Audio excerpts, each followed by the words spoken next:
For that. Earlier on, Pawan Goenka, Managing Director of M&M, joined us to talk about their earnings, and now he's joining us to talk about their new ventures. Mr. Goenka, it's great to have you on the show. Thanks very much for taking out the time.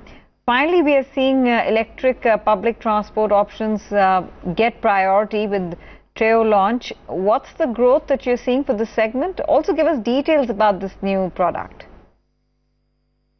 Well, there are two things that we have done here today. One is we have launched our new plant.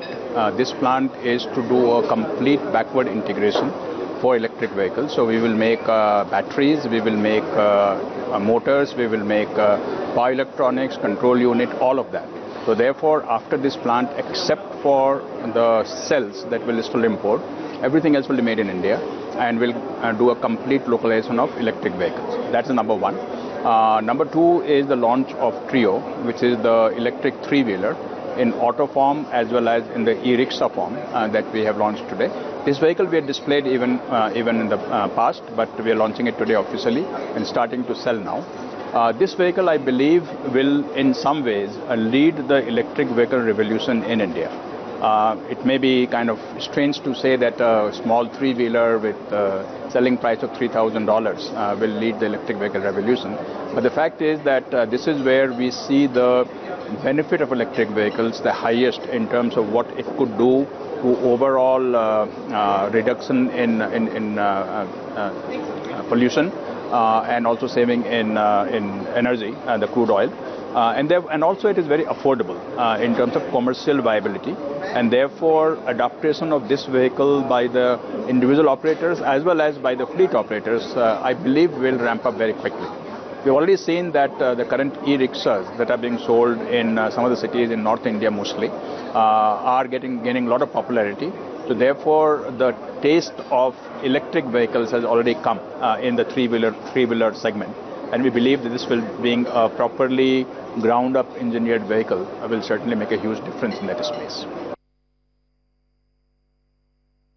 Okay, what was the investment made in this project and the volumes that you're targeting over the long term, Mr. Goenka? So this is an expansion of the plant that we already had here, and in the expansion we have invested about 100 crores, including the product, the three-wheeler Treo. With this, the capacity goes up to 2,000 vehicles overall per month. The 2,000 includes 1,000 Treos made right here in this plant and 1,000 electric powertrain that go out from this plant to other Mahindra plants for the purpose of making the e-burritos and other electric vehicles that we have.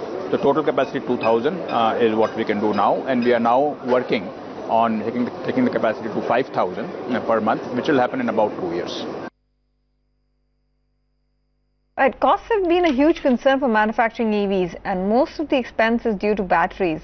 Focusing on localization and manufacturing components, will it help at all in terms of saving costs? Well, even in battery, about 3/4 of the cost goes into the cells, and cells we still will be importing, and therefore there's a big chunk of the cost that still remains imported. So in terms of number of systems that we do in India, it will be almost everything.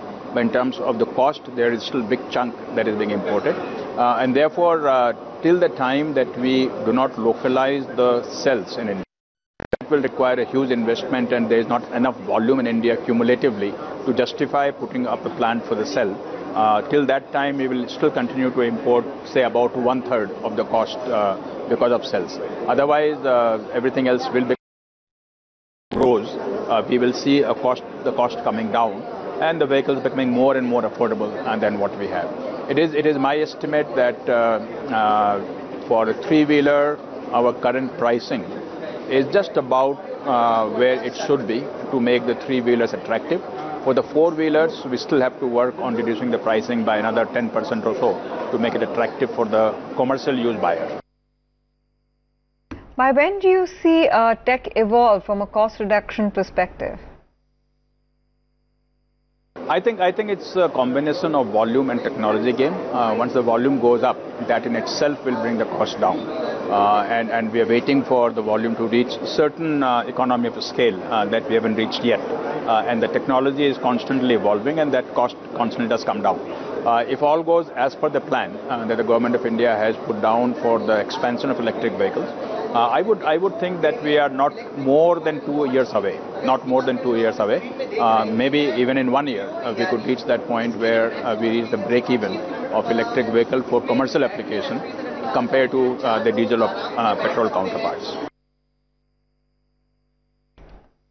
Right. What's the potential for growth you see in the public transportation, shared mobility segment over the long term? Well, when you say public transport, I think we need to include all the commercial applications of passenger vehicles for moving people. That means three-wheeler also in some sense is public transport. The Ola and Ubers in some sense are public transport in some sense because that is shared mobility. And the concept of public transport that we typically think about has to be expanded to include all shared mobility. And when it comes to shared mobility, and that's what the future is, and electric vehicles will play a very key part in shared mobility. When it comes to shared mobility, Mahindra is now in the three-wheeler segment. Mahindra is already in the sort of low-end four-wheeler segment. We are working on buses, but we have not yet completed a bus sort of R&D work. And we would participate not only in terms of vehicles, but will also participate in terms of creating mobility service providing, and that will work on. So Mahindra intends to play a very key role in the whole electric vehicle movement and how electric vehicles help in public transport through shared mobility. Right. The MOVE Summit last month aimed to address issues surrounding electric vehicles as well. Has there been any update since? Is the government taking any steps to help boost the EV demand? Well, what has clearly happened is that the FAME 2 scheme that we're still waiting for, and while waiting for that, the current FAME scheme has been extended till March. So that gives us another 5-month, 6-month window to complete continue our work in expanding electric vehicles. There is high-level dialogues going on in central government on what kind of incentive package so the central government will be giving. But where a lot has happened in the intervening period is the interest that states have taken in electric vehicle, and many states have released the electric vehicle policies and supporting electric vehicles. Just like we saw here today in Karnataka, 3 ministers were here, senior ministers, for the launch of the Treo and the inauguration of this plant. And showing full support for electric vehicle movement that we see. And therefore the states are taking a lot of keen interest. There are many cities that are talking to us right now on bringing an electric fleet in their cities and state government. So city level, state level, lot has started happening. Central government is providing support in terms of building the infrastructure and also we are waiting for the FAME 2 policy. Okay, great speaking with you. Glad that you could take time out and join in today on the show. That's the word coming in from Pawan Goenka. We're going to wind up then